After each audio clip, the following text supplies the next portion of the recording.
Bonjour et bienvenue dans ce nouvel épisode du podcast Plus qu'un chien. Je suis Pauline de Barba, éducatrice canin professionnelle spécialisée dans les chiens réactifs, les chiens difficiles, les chiens compliqués. Et si aujourd'hui vous avez un chien qui vous pose souci dans certaines situations, un chien qui a tendance à avoir des comportements qui vous semblent inadaptés, exagérés, difficiles à contrôler, eh bien vous êtes au bon endroit parce que aujourd'hui, dans Plus qu'un chien, on va parler d'un concept ultra important qui sont les tunnels de comportement. Alors, peut-être qu'il s'agit d'un concept qui n'est pas familier pour vous, et en ce cas-là, il n'y a pas de souci, je vais vous l'expliquer tout de suite. Un tunnel de comportement, c'est quoi ? C'est dans une situation donnée, face à quelque chose qui va se produire, quand mon chien va devoir faire le choix entre deux comportements. Imaginons que mon chien soit tranquillement en train de se promener avec moi au bout de la laisse, et d'un seul coup apparaît au fond un autre chien qui est également en train de se promener avec son humain. Une situation familière qui devrait normalement vous parler. À ce moment-là, on pourrait imaginer que votre chien n'a que deux choix. Alors évidemment, il y en a beaucoup plus, mais nous, dans notre exemple, on va en prendre que deux. Le premier choix, c'est se jeter au bout de la laisse pour aboyer. Le deuxième choix, c'est marcher calmement à côté de moi et croiser le chien tout en restant calmement à côté de moi. Donc on va avoir ces deux choix, ces deux possibilités qui vont s'offrir à mon chien. Qu'est-ce qui va faire que mon chien va choisir l'une des possibilités plus que l'autre ? Eh bien c'est à quel point le tunnel de comportement qui est lié à cette possibilité-là est important ou pas. À chaque fois que mon chien va faire le choix d'un comportement, parce que c'est un choix à ce moment-là, quand mon chien décide de faire l'un ou l'autre, à chaque fois que mon chien va faire le choix d'un comportement, ce comportement va devenir de plus en plus évident. C'est comme si face à cette décision, mon chien se retrouvait à une intersection avec en face de lui deux tunnels. Un tunnel, j'aboie au bout de la laisse, un tunnel, je reste calmement à côté de mon humain. À chaque fois que mon chien va décider de franchir l'un ou l'autre des tunnels, eh bien ce tunnel va commencer à grossir. Chaque passage va venir agrandir le tunnel. Au début, c'est un tout petit terrier de petites souris, donc vraiment un tout petit trou et tout, c'est un tout petit tunnel. Mais à chaque passage, ce tunnel va s'agrandir, il va se creuser, il va devenir de plus en plus gros. Après, ça devient un terrier de lapin, et puis après un terrier de blaireau. Puis après, ça devient carrément un vrai tunnel, et si c'est un tunnel que mon chien a franchi des centaines et des centaines et des centaines de fois, c'est carrément l'Eurotunnel, il y a un train qui passe dedans, ça va vite, c'est facile. C'est vraiment le tunnel, mais genre trop cool, trop sympa, trop évident. Donc, dans l'idée, c'est que plus mon chien va donc franchir un tunnel, plus mon chien va faire le choix d'un comportement, plus ce tunnel va devenir gros et évident. Ce qui fait que, à la base, dans une situation où les deux comportements que mon chien pouvait choisir étaient équivalents, puisqu'on avait deux tunnels de la même taille, eh bien, au fur et à mesure des répétitions, au fur et à mesure que mon chien va se retrouver dans cette situation et va faire le choix de l'un ou de l'autre des tunnels, eh bien, ce tunnel qui sera choisi va être de plus en plus gros, ce qui fait que mon chien va le choisir de plus en plus facilement. Et que le tunnel de l'autre comportement, lui, s'il est jamais emprunté, il va devenir tout petit et il va pas du tout être utilisé. Et donc, mon chien, dans cette situation, va forcément faire le choix du tunnel le plus gros, le plus conséquent, parce que c'est celui qui est le plus évident pour lui. Donc voilà, le principe des tunnels de comportement, c'est ça. C'est que dans une situation donnée, mon chien va avoir tendance à aller vers le comportement qu'il a le plus l'habitude de produire, qu'il a le plus produit par le passé, parce que c'est le plus simple, c'est le plus évident et c'est le plus facile. Donc, ça c'est super intéressant quand on va vouloir apprendre des choses à notre chien. Même si on n'est pas avec un chien réactif, même si on n'est pas avec un chien qui a tendance à faire et à refaire les mêmes comportements qui nous posent problème, mais ça peut être même simplement pour l'apprentissage en fait, quand on va vouloir apprendre des choses à notre chien, ce principe-là, il va être extrêmement important à comprendre et à maîtriser. Voilà donc pour cette introduction qui nous permettait un petit peu de resituer ce que c'était que le tunnel de comportement et de nous mettre ça en tête. Maintenant, ce que je vous propose, c'est qu'on voit de quoi on va parler concrètement aujourd'hui. Dans une première partie, on va encore approfondir ce principe de tunnel de comportement. Je vais vous apporter des informations un petit peu plus poussées sur qu'est-ce qui se joue vraiment dans ces tunnels de comportement. Ensuite, dans la partie 2, on va voir comment est-ce qu'on va faire pour éviter les tunnels de comportement qui ne nous intéressent pas. Dans notre exemple, se jeter en bout de laisse, ça, on aimerait que notre chien il arrête de le faire. Donc, comment est-ce qu'on va faire pour que les mauvais tunnels de comportement n'arrivent pas, en fait ? Comment on fait pour que ça ne se produise pas ? On va parler un peu de la prévention. Ensuite, on va voir partie 3, la suite logique. Comment est-ce que je fais pour avoir les bons tunnels de comportement ? Pour que face à un choix, mon chien utilise le tunnel de comportement qui m'intéresse et donc pas celui qui ne m'intéresse pas. Et en partie 4, on va voir comment est-ce qu'on va faire quand on a déjà un tunnel de comportement qui est installé, qui est présent et qu'on veut faire qu'il s'arrête. Donc si j'ai un neurotunnel de aboyer pour aller sur l'autre chien, comment je fais pour casser ce tunnel de comportement? Ok, j'espère que vous êtes prêts. Donc ça, c'était le sommaire. Maintenant, moi, ce que je vous propose, c'est qu'on attaque avec la partie 1. Dans cette partie, on va essayer de mieux comprendre qu'est-ce qui se joue derrière le tunnel de comportement et pourquoi est-ce que j'utilise cette métaphore. Parce que, évidemment, c'est une métaphore, c'est quelque chose qui vient illustrer un phénomène neurologique qui se passe dans le cerveau de nos chiens, mais qui se passe aussi dans le nôtre et dans le cerveau de plein d'animaux. On a la chance d'être nous aussi des mammifères comme notre chien, il y a plein de fonctionnements qui sont communs, il y a des fonctionnements différents, mais il y a aussi des fonctionnements qui sont communs. Et ce phénomène-là se retrouve à la fois chez l'humain et chez le chien, et encore une fois chez plein d'autres espèces. Ce qui va venir expliquer ce principe de tunnel de comportement, c'est la myélinisation. La myélinisation, c'est le fait que entre deux connexions dans notre cerveau, entre deux neurones, eh bien, on va avoir une gaine de myéline qui va venir se mettre autour, et cette gaine de myéline, elle va venir améliorer la connexion entre deux neurones. Donc attention, je suis pas neurologue, je suis pas du tout du domaine médical, donc je fais énormément de vulgarisation ici.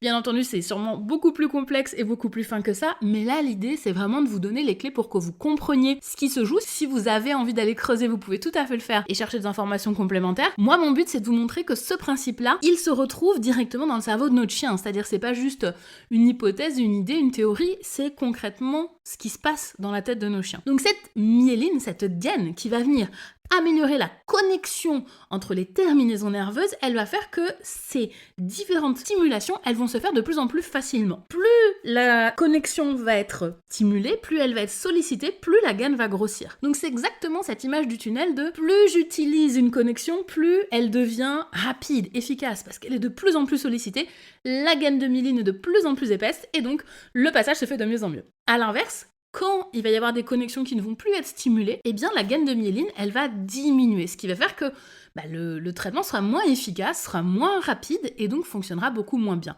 Donc c'est ça qui se passe dans la tête de notre chien dans une situation donnée où il va avoir le choix entre différents comportements, entre différentes décisions. En fonction de l'état de la myélinisation de ces différentes connexions nerveuses, eh bien il fera le choix de l'un ou de l'autre, parce que ce sera ce qu'il aura eu le plus l'habitude de faire. C'est super important d'avoir cette notion d'habitude et de répétition. Plus un comportement se produit, plus il y a de chances qu'il se produise. Et ça, c'est indépendamment même de toute forme de renforcement qui peut se produire après. Donc si mon chien il fait quelque chose et que ça lui apporte quelque chose de désagréable, même si le truc qu'il lui apporte est désagréable, s'il n'a pas d'autre option, s'il n'a pas d'autre tunnel de comportement sous la main, il va forcément faire ce truc-là. Donc, quand mon chien va se jeter sur un autre chien quand il est en laisse, ou quand mon chien va sauter sur les invités, ou quand mon chien va vouloir courir après les voitures, voilà, prenez n'importe quel comportement qui vous pose problème. À chaque fois que mon chien va faire ça, il va le faire parce que dans cette situation donnée là, quand il a les informations que lui donne l'environnement à ce moment-là, c'est la chose pour lui qui est la plus évidente à faire parce qu'il l'a fait déjà des dizaines et des dizaines et des dizaines et des dizaines de fois. Donc ça, c'est super important à comprendre en termes de prévention. On doit absolument faire attention aux comportements que notre chien va pouvoir produire. Et surtout, quand ces comportements se produisent, est-ce qu'ils se répètent? Est-ce qu'ils reviennent? Parce que plus ils vont revenir, plus il y a de chances qu'ils reviennent. Et on va venir créer comme ça des habitudes qui vont s'ancrer, des tunnels de comportement qui vont s'ancrer et qui vont devenir de plus en plus gros. Et le problème, c'est que plus ils sont gros, plus c'est difficile après d'avoir à côté un autre tunnel de comportement qui sera aussi équivalent, voire même plus gros pour que mon chien fasse le choix de ce tunnel-là. Parce que c'est ça qui se passe en fait, c'est que plus l'historique est important, plus c'est difficile de l'enlever. Alors ça veut pas dire que c'est impossible, mais c'est forcément beaucoup plus long. Donc, sur les tunnels de comportement, sur la myélinisation, l'idée c'est de se rendre compte que la répétition crée le comportement. S'il y a un comportement aujourd'hui qui me pose problème, la première chose que je dois faire, c'est éviter que ça se reproduise. Ce qui nous emmène à la partie 2 de cet épisode. Comment on va faire pour éviter les mauvais tunnels de comportement? Comment est-ce que je vais faire pour éviter que mon chien se jette au bout de la laisse sur l'autre chien? Pour que mon chien ne saute pas sur les invités? Pour que mon chien n'aboie pas au portail? Comment je peux faire tout ça? Eh bien, la première chose qu'il faut que je fasse, c'est que je fasse en sorte que pour mon chien, ce comportement-là soit le moins évident possible. Qu'il n'y ait quasiment aucune chance que mon chien fasse le choix de ce comportement-là. Et là, évidemment, ça va dépendre de chaque chien, de chaque situation, et il n'y a pas de règle de dire, voilà, il faut faire comme ci, il faut faire comme ça, parce qu'il faut l'adapter à chaque environnement, à chaque moment. Mais dans l'idée, on va vraiment faire en sorte que le chien ne puisse pas produire ce comportement. Donc je vais vous donner un exemple que moi j'ai vécu avec Sky. C'est parce que Sky a été dans ma vie que ce podcast existe, donc je vais vous donner un exemple que moi j'ai vécu avec lui. Ça va vous permettre de vous donner aussi, je pense, des pistes et des choses que vous allez pouvoir mettre en place avec vos propres chiens. Petite historique pour Sky. Quand j'ai eu Sky, j'habitais en ville, donc une petite maison de ville avec un minuscule jardin qui devait faire 40 mètres carrés, qui était clos par des grands murs. Donc voilà, vraiment pas un jardin très stimulant, on va dire. Et puis devant chez nous, passer la route, on était juste à côté de la gare, donc une rue assez passante, mais il n'avait pas forcément le visuel sur tout ça. Par contre, ce que je savais, en étant en ville, c'est que mon chien était très excité par les voitures, les vélos, les joggers, les cyclistes, etc. C'était quelque chose qui était difficile pour lui, parce que dès que je sortais de chez moi, j'étais directement dans la circulation, dans le monde. Donc forcément, j'avais déjà repéré que les véhicules, c'était compliqué. Mais c'était des moments de balade, c'était assez court et ça restait gérable. On pouvait très rapidement passer à autre chose et ça allait. Et il se trouve que j'ai eu la chance, en ayant Sky, de pouvoir acheter ma toute première maison. Et cette toute première maison, peut-être parmi vous, il y en a qui l'ont connue à Agonge, ceux qui sont venus en stage à l'époque dans cette maison dans l'Allier. Dans cette maison, j'avais 1 hectare de terrain, donc c'était la folie comparé à mon petit jardin de ville. Et une partie de ce terrain était clôturée devant ma maison, c'était mon jardin dans lequel voilà, j'allais pouvoir mettre mon chien à l'époque, puisqu'à l'époque je n'avais que Sky. Là, c'était le jardin pour Sky. Donc le jour du déménagement, on est tout content, il y a ma famille, mes amis qui viennent me donner un coup de main, on charge le camion, on met les cartons, on met Sky aussi, et on part à la maison. Et voilà, donc on se dit, il fait beau, tiens, on va mettre Sky dans le jardin pendant qu'on emmène les cartons. Il est mignon, de toute façon il va pas sortir, on peut le laisser ouvert et tout, donc on va le laisser dans le jardin. Donc je mets Sky dans le jardin et on commence à faire les allers-retours avec nos cartons, sortir du camion, etc. Et d'un seul coup, je passe comme ça avec mon carton et j'entends une voiture qui arrive et qui va passer le long de mon terrain. Donc le terrain, il était clôturé, il y avait une grande haie de tuyas qui fermait vraiment le visuel et au milieu, un petit portail où là, on pouvait voir la route, mais voilà, il n'y avait pas non plus un gros visuel sur la route. Et donc j'entends la voiture arriver, et je regarde mon chien, et là je vois Sky, qui tout de suite a les yeux qui s'illuminent, genre « Oh, une voiture !» Son instinct, là, cette envie qu'il avait très forte de poursuivre les voitures se réveille, je le vois tout de suite, ses oreilles commencent à se redresser, et dès que la voiture arrive, il commence à partir en courant, et il remonte toute la grille, toute la clôture comme ça, en courant comme un fou, le long du terrain, en poursuivant la voiture. Heureusement, dans ce moment-là, j'avais déjà ces notions de tunnel de comportement, et je savais ce qui se passait. J'ai posé mon carton et tout de suite j'ai dit « Ah non, ça va pas le faire. On peut pas laisser faire ça, je peux pas le laisser là, courir après les voitures parce qu'il va y en avoir d'autres qui vont passer, ça va être la sortie des bureaux, tout le monde va passer dans cette route et tout. Je peux pas le laisser toute la journée courir après la voiture. » Parce que forcément, dans le jardin, dès que je vais le sortir, il va commencer à faire ça. Et ça, je veux pas, je veux que dans mon jardin, mon chien il soit calme, posé, détendu, c'est hors de question. Donc tout de suite, je pose mon carton, je prends Sky, je lui demande de venir, et donc il vient, je le mets dans une pièce, là où on passait pas, et puis on a continué à déménager, j'ai laissé tranquillement là. Et puis voilà, je suis tout de suite intervenue dès que j'ai vu ça, parce que connaissant mon chien, connaissant son historique, connaissant aussi les caractéristiques de sa race, parce que c'est un border collie, donc tout ce qui est mouvement, c'est très excitant. Et puis je savais que le mouvement l'excitait beaucoup déjà. J'ai tout de suite vu le potentiel à problème. Donc j'ai dit non, là c'est pas possible, ce qui est en train de se produire n'est clairement pas une bonne chose, donc on va pas faire ça. Donc j'ai enlevé Sky de cette situation immédiatement pour éviter que le tunnel, le comportement se crée en fait, et que dès qu'il soit dans le jardin et qu'il entende une voiture, il se mette à courir comme un fou le long du grillage. Là, c'est clairement une situation où j'ai évité un tunnel de comportement, j'ai évité que le tunnel de comportement se crée avant même qu'il arrive, avant même que ça devienne quelque chose de normal. Là, c'est arrivé une seule fois, donc il n'y a pas eu beaucoup de répétitions, c'est très bien d'intervenir dès la première fois si c'est possible. Après, parfois, c'est plus tard parce qu'on s'en rend pas compte tout de suite ou parce qu'on ne comprend pas tout de suite, c'est pas grave, mais l'idée, c'est vraiment, dès qu'on voit qu'il y a ça qui est en train de se mettre en place, c'est tout de suite intervenir. Donc là, j'ai dit, ok, tu vas aller dans ta pièce tranquille et tu vas attendre. Donc, le but quand on a un chien, c'est d'être capable d'analyser très rapidement si là, on est face à une situation où potentiellement les choses risquent de se répéter. Si par exemple, j'avais été dans le jardin d'un ami, et puis voilà, moi je continuais à vivre dans ma maison de ville, avec mon jardin où mon chien voyait pas du tout l'extérieur, et que ça avait été une journée comme ça où je me dis, ok, c'est que aujourd'hui, et puis demain je repars, mon chien va pas se retrouver de nouveau confronté à cette situation et tout, alors je l'aurais sans doute pas laissé courir après les voitures, mais j'aurais pas fait autant attention à me dire, non, là je veux pas qu'il associe le jardin, les voitures, voiture à ça. Donc si ça avait été un comportement qui aurait été ponctuel ou une situation qui aurait été ponctuelle, je me serais pas trop posé la question, parce que c'est pas grave, c'est ok, bon, il va faire ça 2-3 fois aujourd'hui, demain on s'en va, c'est ok. Là, c'était pas le cas, c'était une maison où j'allais rester, c'était ma maison, donc clairement les enjeux sont pas les mêmes. Donc il faut que je sois capable de dire dans une situation donnée, est-ce que ça c'est quelque chose qui risque de se reproduire ou pas. Un autre exemple que je peux donner, si je viens d'avoir un chien qui arrive chez moi, donc un chiot ou même un chien adulte, mais bref, mon nouveau chien, j'ai des chats, et que dès que j'arrive à la maison, mon chien commence à courir après les chats, il faut que tout de suite je réagisse parce que mes chats vont être présents tout le temps et mon chien va être présent tout le temps, a priori. Donc il faut vraiment que là, il faut que je fasse quelque chose, il faut que j'agisse. Et il faut pas que je laisse les choses s'ancrer et commencer à se mettre en place, parce que si ça commence à se mettre en place, ça va être très difficile après de faire autre chose à la place. Donc, en fonction de si c'est une situation qui est ponctuelle ou pérenne, j'aurai pas déjà la même réaction, j'aurai pas forcément les mêmes attentes ou la même idée à ce moment-là. Donc, en termes de réaction, attention, dans ces cas-là, l'idée c'est pas de s'énerver, de crier, de punir le chien, on n'est pas du tout là-dedans, on est vraiment dans la gestion. Donc là, quand Sky il a commencé à courir après la voiture, de toute façon, il courait après la voiture, donc je ne pouvais rien faire concrètement pour l'arrêter, que ce soit physiquement ou en lui demandant quoi que ce soit, c'était pas possible. Donc j'ai arrêté, j'ai attendu qu'il s'arrête, j'ai attendu qu'il termine, et puis je l'ai appelé, je l'ai fait rentrer, etc. et je l'ai mis tranquillement au calme. Donc c'est pas mon comportement à ce moment-là, c'est pas le fait de me fâcher ou de m'énerver ou quoi que ce soit qui va faire que ça va changer quelque chose, c'est vraiment l'idée de dire je me fais en sorte que mon chien ne puisse pas produire ce comportement-là, c'est super important. Donc j'évite les mauvais tunnels de comportement le plus tôt possible.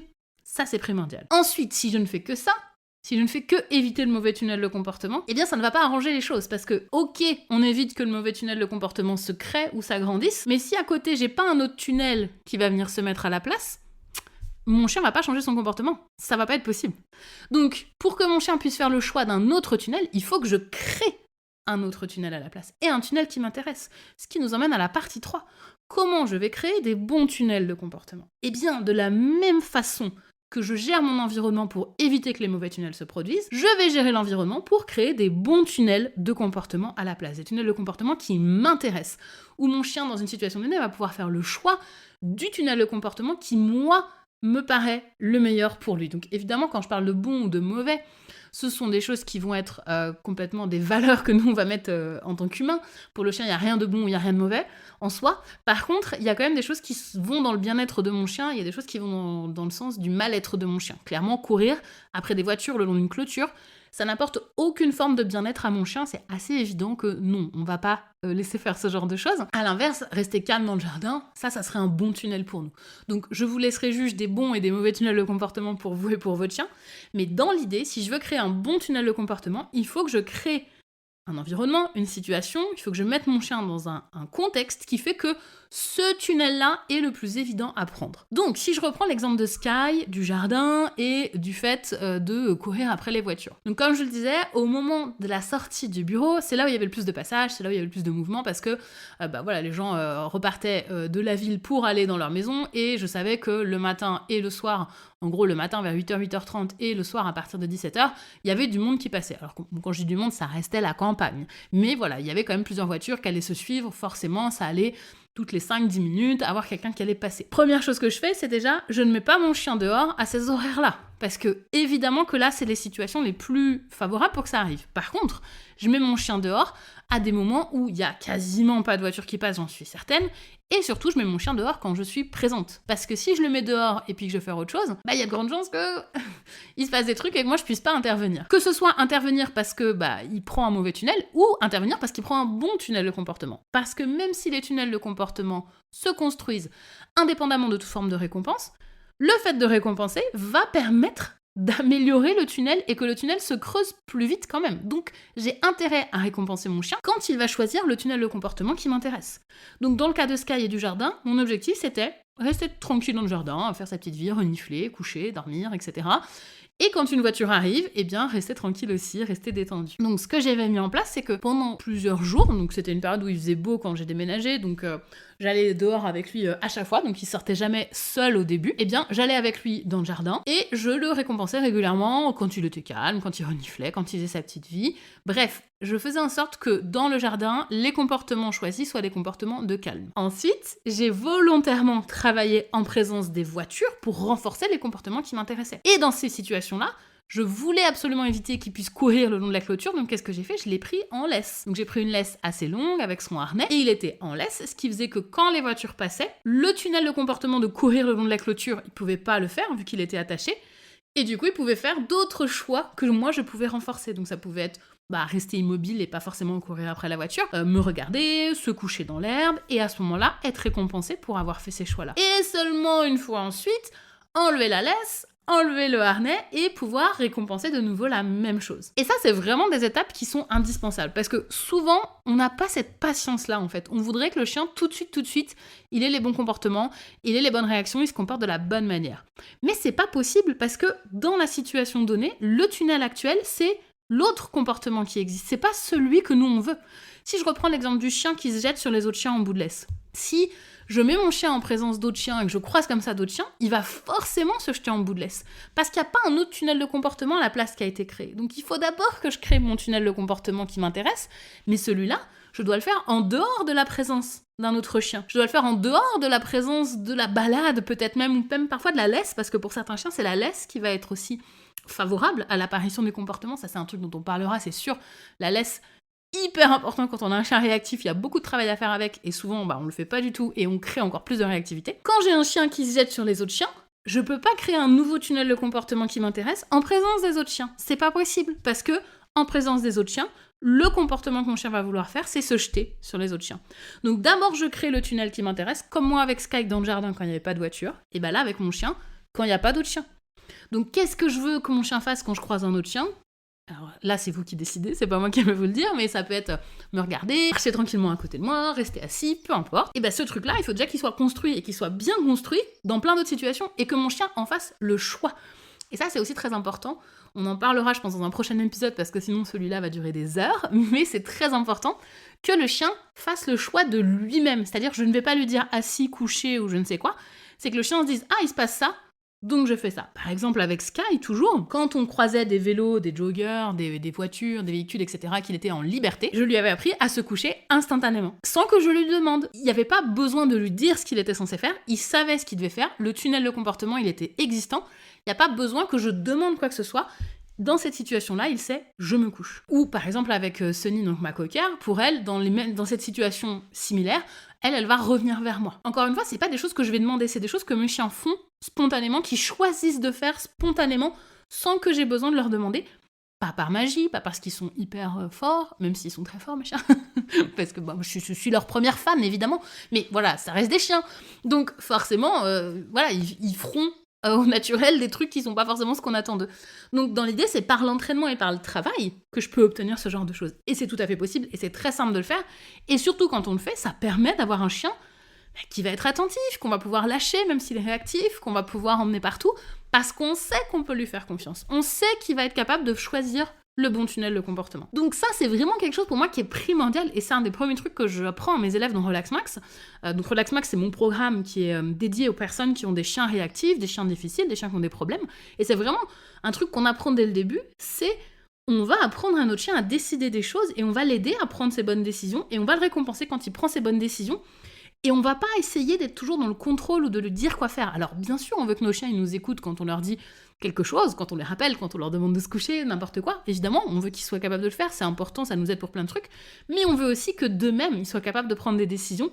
Et c'est ça qui permet d'avoir des chiens aussi qui vont être encore plus attentifs, encore plus à l'écoute, parce qu'ils sont dans le contrôle de ce qu'ils font. Ils n'ont pas besoin que ce soit moi qui contrôle. Ça aussi, c'est une thématique qu'on développera dans un prochain épisode, parce qu'il y a tellement de choses à dire. Si on vient sur l'idée de nos bons tunnels de comportement, ça va passer par de l'entraînement, par du travail progressif, par une mise en situation progressif. Ça demande un petit peu de patience, un petit peu de travail, mais derrière, ça change tout.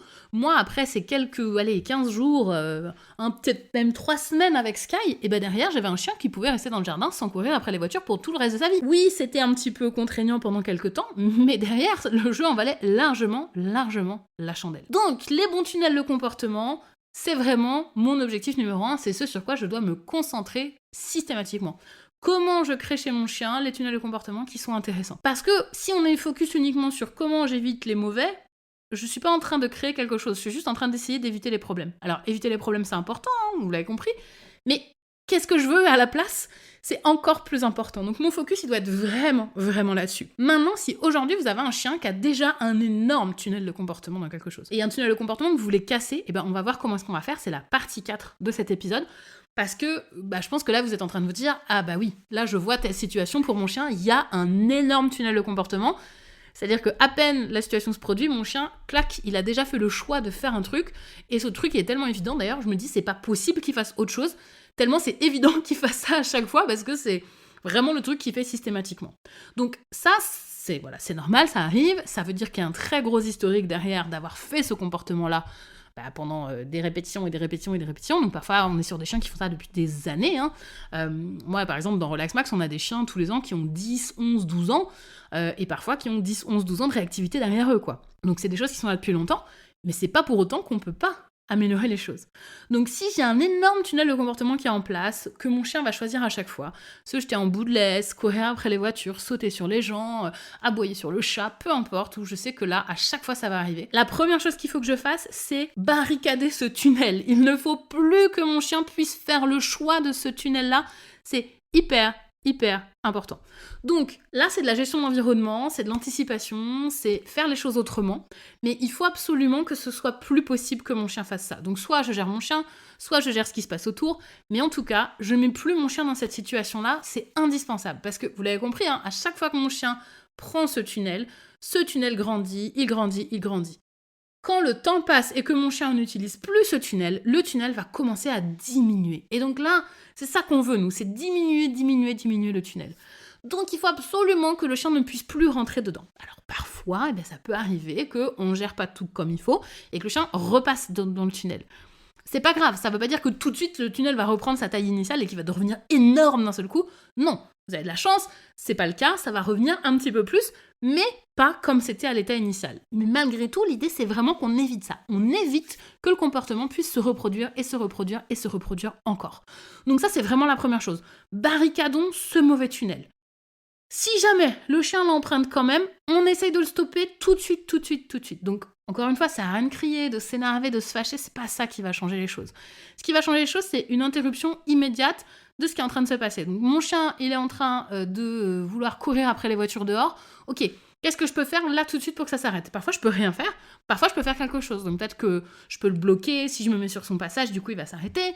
Peut-être que s'il est en laisse, je peux m'éloigner. Enfin, voilà. Il y a plein de choses qui sont possibles et qui vont dépendre de la situation. Mais si c'est possible, une fois que le chien il a commencé de l'interrompre, on va l'interrompre. Encore une fois, pas dans le stress, pas dans la douleur, pas dans la pression, pas dans la peur. Simplement, on arrête les choses. Ensuite, une fois qu'on a ça, une fois qu'on bloque notre mauvais tunnel et qu'on arrête de laisser notre chien rentrer dans ce tunnel-là, qu'est-ce qu'on va faire ? On va créer à côté le bon tunnel qui nous intéresse. Donc, je revenais à ce que je disais tout à l'heure, c'est créer un bon tunnel de comportement. Donc, tout ce qu'on a vu dans la partie d'avant, on va le mettre en place pour avoir à côté de notre gros tunnel qui est barricadé, un petit tunnel qu'on va avoir de plus en plus gros, de plus en plus évident, de plus en plus imposant. Donc, notre idée, c'est qu'on va faire grossir ce bon tunnel, on va le faire devenir de plus en plus gros, de plus en plus large, tout en faisant diminuer à côté le mauvais tunnel, le faire devenir de plus en plus petit, de plus en plus insalubre, de plus en plus pas attirant, quoi, vraiment. Et donc c'est vraiment quand le grand tunnel, le bon tunnel va devenir beaucoup plus gros que le mauvais, qu'on va pouvoir commencer à se dire, ok, là on est sur quelque chose qui nous intéresse. Pour mon chien, dans cette situation donnée, le fait de choisir le bon tunnel, c'est ça qui va être le plus évident pour lui. Et le mauvais va être de moins en moins présent et va être de moins en moins attirant. Donc je dois créer chez mon chien le tunnel de comportement qui m'intéresse. Et ça, on va le faire, comme je disais, par le travail, par la gestion de l'environnement, par le fait de mettre en place ce qui va être nécessaire pour que mon chien se dise « Ah, mais il est possible de faire autre chose !» Je suis pas obligée de me jeter sur les autres chiens que je croise en laisse. Ah, mais j'étais pas au courant, je savais pas. Parce que parfois, pour les chiens, c'est vraiment ça. Ils savent même pas qu'il y avait une autre possibilité. Tellement de fois ils l'ont fait, ils se rendaient même pas compte que, ah oui, en fait, je peux croiser tranquillement un autre chien. Personne me l'avait dit, en fait, j'étais pas au courant. Donc, nous, on va venir dire, si, regarde, voilà ce qui est possible. Et tu vas voir comme, en plus, ce qui est possible est plus confortable pour toi, et plus agréable pour toi. Du coup, tu vas y gagner. Ça va être vraiment cool pour toi de faire ce choix-là plutôt que l'autre. Voilà ce que j'avais à vous dire aujourd'hui sur les tunnels de comportement. Alors, peut-être que là, c'est un peu flou dans votre tête. Vous dites, mais attends, je comprends pas trop où elles vont venir. C'est pas forcément clair, etc. Pas d'inquiétude, c'est des choses qu'on va développer dans les prochains podcasts, notamment sur le fait de travailler son chien, d'entraîner son chien pour créer le bon tunnel. Parce que le bon tunnel va pas venir comme ça, par le Saint-Esprit du chien, il va pas venir comme ça par magie, il va demander en fait d'apprendre au chien ce qu'on est censé, ce qu'on attend de lui en fait, ce qu'il est censé faire. Donc ça, si vous êtes un peu curieux du sujet et si vous avez envie de voir ce qui est possible de faire, vous pouvez, si vous le souhaitez, rejoindre mon programme gratuit qui s'appelle Objectif Chien Relax, dans lequel je viens approfondir ce sujet des tunnels de comportement et dans lequel on voit également des exercices qui nous permettent de créer d'autres tunnels à la place. Donc c'est complètement gratuit, il suffit de rentrer votre adresse mail sur le lien qui sera dans la description de cet épisode et vous recevrez vos accès directement à cette formation qui dure 7 jours, dans laquelle il y a des vidéos théoriques, il y a des vidéos d'exercices, et c'est des choses très simples que vous pouvez mettre en place dès maintenant avec votre chien qui vont commencer à vous amener des résultats de chiens plus calmes, plus relax, plus détendus. Donc je vous encourage à le faire si vous le souhaitez. Si jamais vous avez des questions par rapport à cet épisode, n'hésitez pas à me contacter, que ce soit par mail à contact@descliquetdeschiens.fr ou sur mes réseaux, Facebook, Instagram. N'hésitez pas à m'écrire en message privé, je vous répondrai avec plaisir. En attendant, moi je vous laisse là-dessus pour cet épisode de podcast. J'espère qu'il vous a plu. Dans les prochains, on va pouvoir encore approfondir ce sujet de la réactivité, du comportement, de ce qui se passe dans la tête de nos chiens. Donc moi j'ai vraiment hâte de vous présenter la suite. N'oubliez pas de vous abonner sur votre plateforme de podcast, ça vous permet de recevoir les notifications quand les épisodes sortent. Je vous souhaite une excellente journée et souvenez-vous que celui qui marche à vos côtés, dans les joies comme dans les épreuves, est bien plus qu'un chien. À bientôt!